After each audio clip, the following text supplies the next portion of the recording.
Howdy. So howdy, everybody.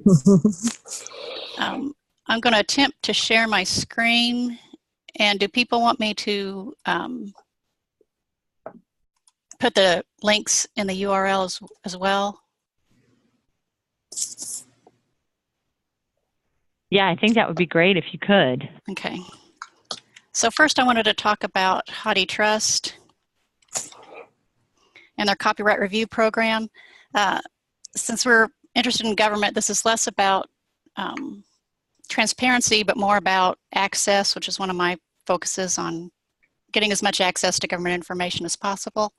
So can everybody see the HathiTrust page? Yes. Okay, good. Yes. Thank you. If you scroll down, oops, where do they have it? Okay, right here in the middle. So about a year and a half ago, the HathiTrust is doing copyright review on the period of documents that are under this weird legal conundrum where you had to declare copyright between 1920, well, now it's 1924, and for the government documents, it's 1977. So what we're doing is all of the major libraries that are scanning their entire collections, they're pulling out the state documents, and we're looking to see if states have declared copyright, because a lot of states do copyright their documents, unfortunately, but it's been a really fun project. I did not have time to get my stats, but I did want to share just some of the cool things that are coming out of the state government documents. A lot of things are following along the federal line, like you have statistics and annual reports and things that you would expect to have. But I have found a few cool items that I got to review, and then now they are in the public domain for everybody to see, and so that's very exciting to me. And I'm going to just go to the HathiTrust website. And I always search on catalog, which is easier. So the first item I found was investigation of odometer rollback. So I just thought that it was fascinating that this is an issue. I like to put it on flip view so it reads more like a book. So this is, what state am I in? Washington. So in Washington in 1972, apparently there's this rash of odometer rollback activity. And so that's kind of a unique type of problem to have.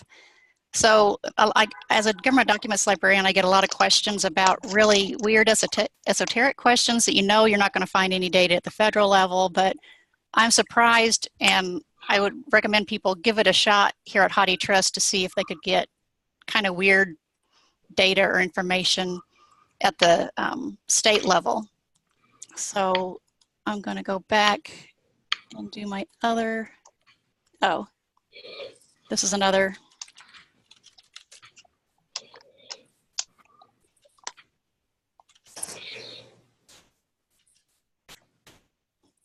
So the occupational information about costume jewelry. Oops, did I spell it wrong?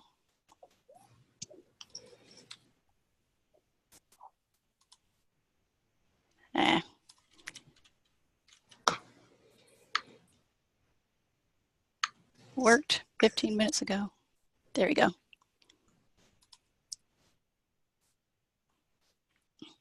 So again, another interesting publication. And they have this process chart for a costume jewelry manufacturing plant. So some of these are extremely detailed of things that you would never thought you could find information on. And the last one I wanted to show, which is big for people in New York,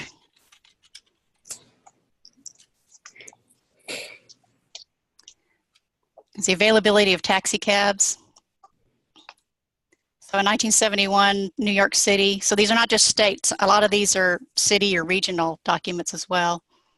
We're talking about how hard it is to find taxi cabs at certain times of the day in New York. So just, that's an interesting data set where I can see some student needing to have that information. The one thing about the copyright review program, I'm going to go back to their main site, is if you do want to participate, you have to be a member, your institution has to be a member of HathiTrust, because they do set us into, we have access to the full database, and you have to get your administrator to sign off on it, because the University of Michigan does not want to get into any legal trouble. Right now, the call for the state documents is over, but the monographs project, which is just any monographs in general, that nomination, or if you want to become a team member, that form is here on the main copyright review site and open until February 8th. It is a lot of work. They want you to commit several hours a week, but it is a lot of fun to see all these publications and see what's out there, and again, contribute to the public domain. So does anybody have any questions about HathiTrust? Laura, how many people are doing the copyright review? Let's see, we had... Sorry, this is James Jacobs. Yes. Oh, it's a list of them.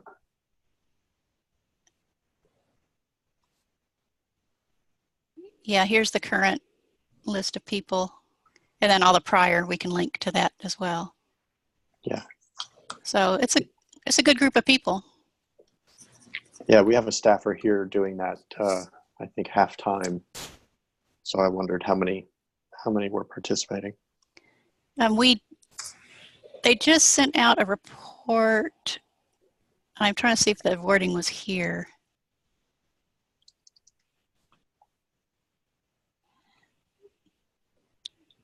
I can share it on the agenda when I find it again.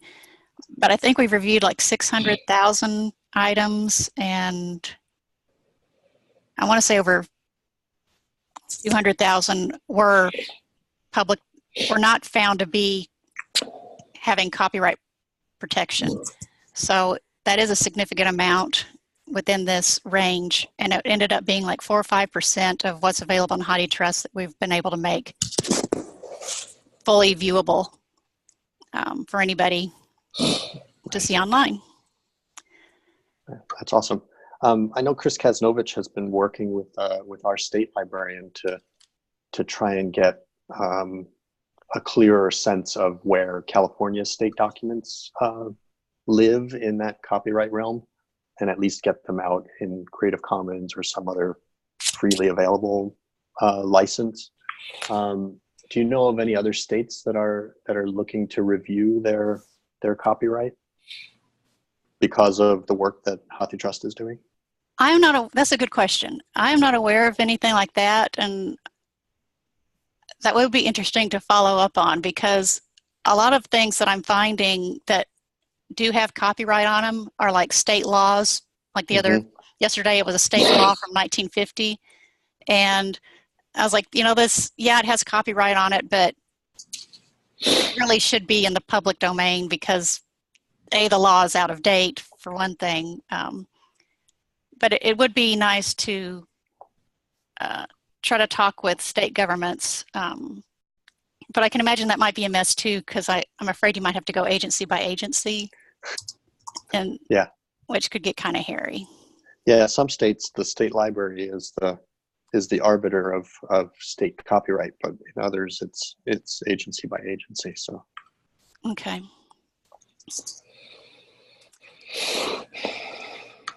So any other questions?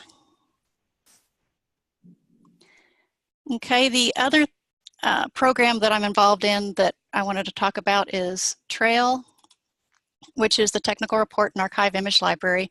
And this group started about 12 years ago, and we were focused on government technical reports. So back after World War II, throughout the 50s and 60s was the peak time, but it still continues. A lot of technical reports with the science and space age work were published.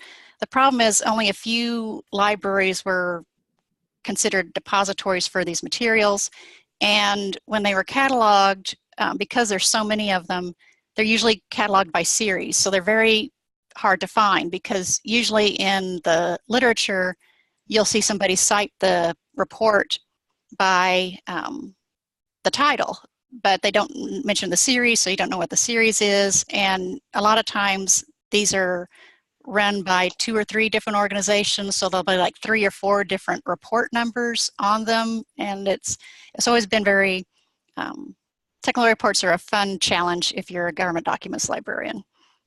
So what TRAIL has done is they first worked with Gwilla, but now they're under CRL, to start digitizing all of these reports. They were on very on flimsy just papers, usually just stapled or simple binding. And we have, I think we're up to over 70,000 reports that we have digitized. We're a little different in that HathiTrust is, or University of Michigan HathiTrust is helping us with the scanning. So anything that is a 8.5 by 11 report, which is most of them, we can send and get scanned through the Google process. And so those reports are distributed into HathiTrust. But a lot of reports have foldouts or maps or things that are not in the Google scanning process that don't work well. So those we send to UNT to scan. So our reports are in 2 different spots. So that's why we have a search interface. I'm going to switch. Oh, I forgot to put the TRAIL program in the chat box. So there's the TRAIL description. And now we're going to go to the TRAIL search interface.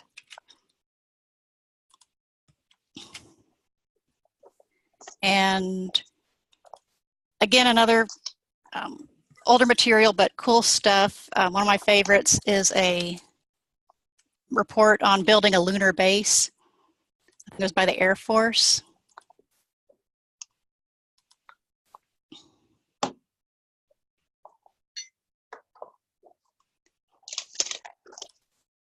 So I just found that fascinating, that they were actually, this was, I mean, highly unlikely, but it was part of a consideration. And here you can see again that it took us directly to HathiTrust. So I'm going to go back to the interface, and another interesting report. I'm searching for waltzing mice. And the report is the response of Japanese waltzing mice and canaries to carbon monoxide.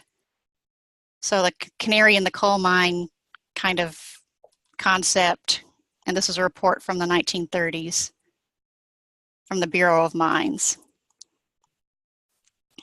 And then the last report I wanted to show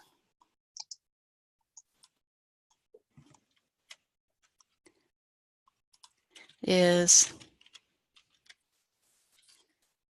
they did a study of the temperature on Mars, but this was back in 1926, or yeah, the 1920s, 25.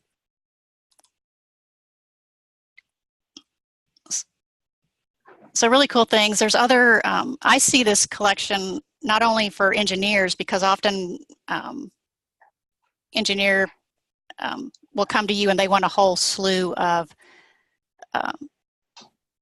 issues.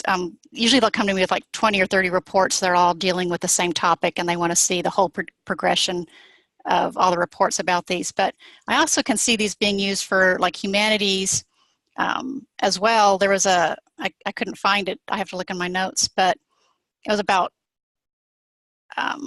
maybe it's under Zeppelins, but or dirigibles, blimps. So like if you were a steampunk author, there are technical reports on blimps and things, so you could get some really detailed information, really technical to make your story really believable, or really get into detail so that your audience could visualize the machine as well.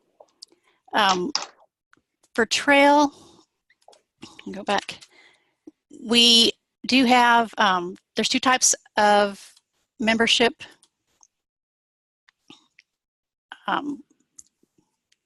options you can do. The institutions is you pay to be a member of Trail, and all that money is used to pay for our annual conference, and then but the bulk of it goes to mailing and cataloging and digitizing the reports. There is also now a personal membership option. So your institution, if you work at an institution that is not a part of Trail, but you would like to work on this as a volunteer opportunity, and we are always looking for volunteers, you can become a personal member of Trail and join one of our working groups. And we're a neat small community, and we're very industrious, so it's fun to be working on a project that we get a lot of work done. We've had impact.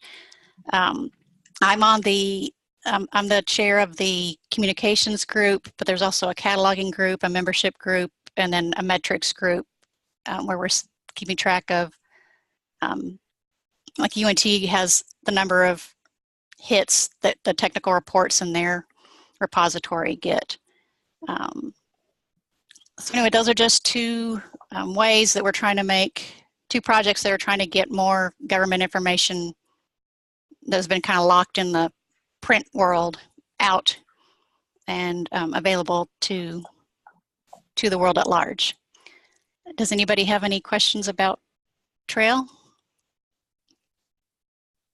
Laura, I have a question about sort of how users find this information. Like, is it mostly that they already know what they're looking for, and then you all can help them find kind of the digitized version of it, or do you find that there's a kind of browsability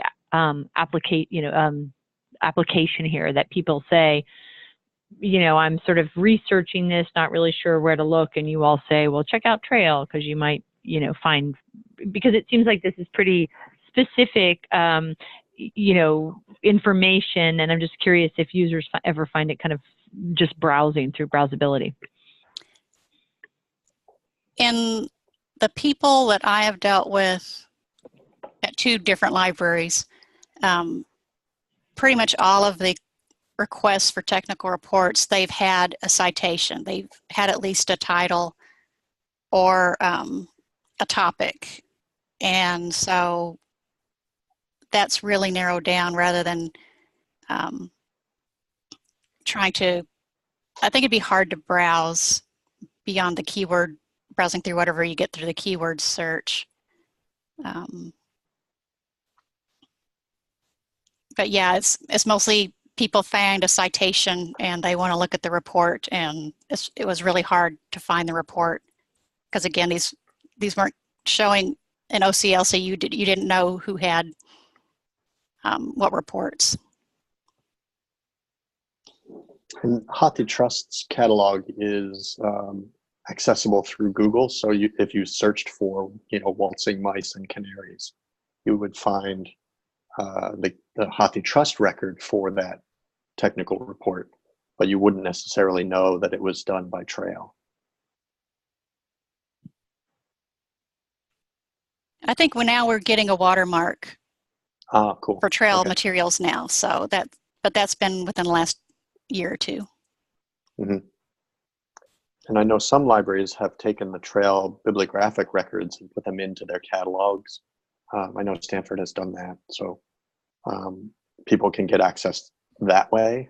And so there's some browsability through local library catalogs.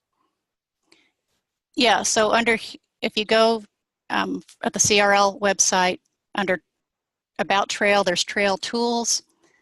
We have a search widget that you can install on your LibGuides. So if you have a technical report or a science, an engineering, or a government documents guide, you can get this code for the widget.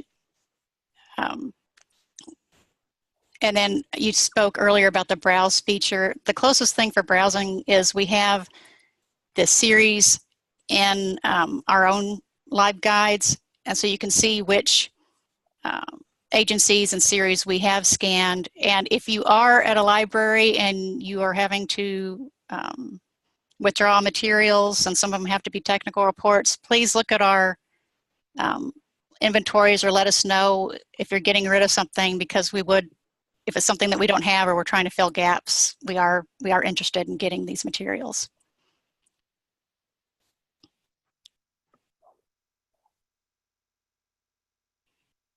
And follow us on Facebook, Twitter, and we're also on Wikipedia. Hi, this is Joseph. This is a really cool platform, and I was wondering about the browsability and through your keyword search. In the advanced search, I see that issuing agency is a option for advanced searching. And I was curious if was any conversation about having that be a faceted element in your search results, so that, you know, say if somebody did do like a search for like just for example, I searched methane, I would be interested to know if like I could do a search for methane and then have as a facet beside that to see the issuing agency, because well, there's a lot of stuff here that's, you know, related to like mining and the Bureau of Mines.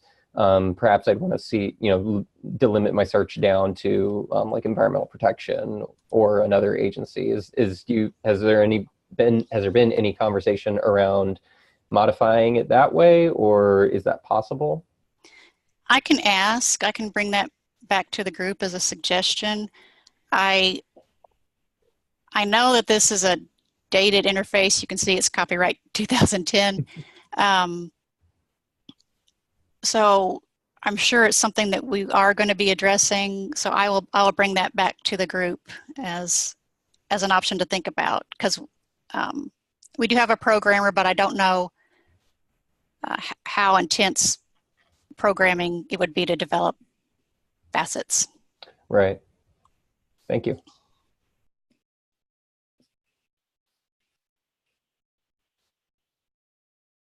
Does anybody else have any questions for Laura? Laura, thank you so much. That was so interesting. Such a great example of resources that people might not have heard of, that is, you know, again, like you said, helping to make government documents accessible and easier for people to find. So thank you for sharing that with us. I didn't know anything about them, and now I'm sort of captivated by waltzing mice. So I think that is good stuff. So thank you very much. That is actually all we have for this week's meeting. But I'm going to open it up for a minute and just see if anybody else has anything they want to talk about or bring up. And I'll follow up with an email to the group about switching the February meeting. But before we sign off, does anybody have any other questions or issues they'd like to raise? I put my email in the chat in case anybody wants to talk to me offline. Great. And I'd like folks to check with FreeGovInfo. I'm going to be posting something later today, but I know there was an issue last month with the Department of Interior records schedule request, and now they're trying to change their own FOIA regulations, and so I'm going to post something about that. And they're asking for comment by January 28th on that, so it's coming up soon. Big changes afoot on FOIA. All right, so I guess This is sort of where the question of what our rapid response team might look like in terms of a January 28th response. I guess we will look to see the posting on freegovernment.info, and then we can sort of, I'm actually not even sure, like I guess the advocacy I'm not sure which subcommittee would be most likely to kind of take that on, so that we as an organization can get in and try to give public feedback, be part of that. But thank you for that heads up, and what we'll do is kind of keep an eye out and then reach out to the group. Once we see your posting, at least share that with everybody, and then we can talk about as a group what we want to do in terms of responding to that, because it's definitely one of the things this group wants to do more of is try to be responsive to those kind of issues that we're concerned about when we see things like changes to FOIA process. Yeah. Sounds good. All right. Well, I think that's it then, everybody. Thank you guys so much. We will look for the posting on Free Government Info, and I'll be sure to share that with the group when that comes out. And then also I'll follow up with an email about switching and I'll update the wiki, switching, unless Eric, you want to do that, but I'm happy to do it, switching the dates for the upcoming calls. I can take care of that. That's no problem. Okay. All right. Thanks, Eric. Yes, thank you, Eric. Quick aside, because I in a mad dash to try and get my notes together, I didn't mention this earlier. Brief update from education subgroup. We're planning a March webinar with Janine Finn, looking at issues related to FOIA. So that'll come after Endangered Data Week, but again, we'll keep in line with the work of the group and the focus of our activities this time of year.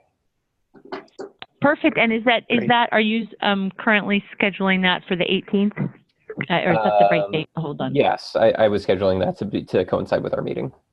Okay, that's actually the 19th, sorry. But perfect, then we'll definitely plan to leave the March meeting where it is, since you've already started working on that webinar. Sounds good. All right, that's great, something to look forward to. Anything else from anyone?